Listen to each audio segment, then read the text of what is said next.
Factor Theory Live, I'm Steve Crawford.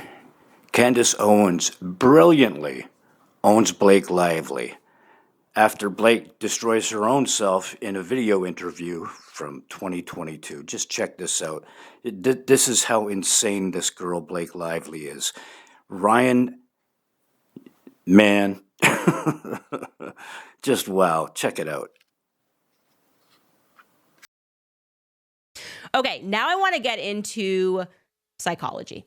Because I love psychology. I think that's also what has been so compelling about this case for so many women is that it feels like we are watching IDTV. There's something about it. Why are women drawn to criminal shows where we get to learn things? It's because we're constantly thinking about our safety. And there's something about this story that kind of violates our safety in a way of feeling like people were nice and then realizing that they were totally behaving like psychopaths and were doing something taking it so far as Ryan Reynolds did.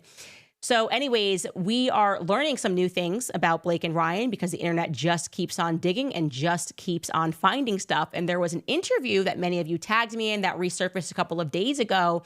And it's Blake Lively speaking at the Forbes Women's Summit. And this is from 2022. And she's just sort of casually discussing how, she lies and she takes over movies. Take a listen.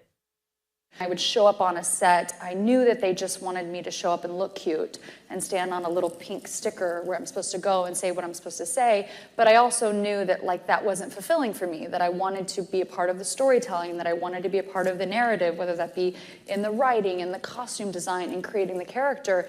And sometimes I had directors or producers or writers who would welcome that and invite that once they saw that I was able to offer that. And sometimes I would have people who really resented that because they were like, we just hired you to be an actor. Yet when I went in the meetings, I would just seem like I'm just there to be the actor and ready to get the gig.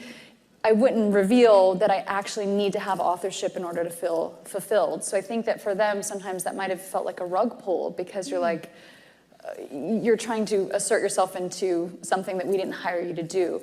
And so it was a really strange position to be in because I felt like I don't want to just be an actor. I want to have more authorship.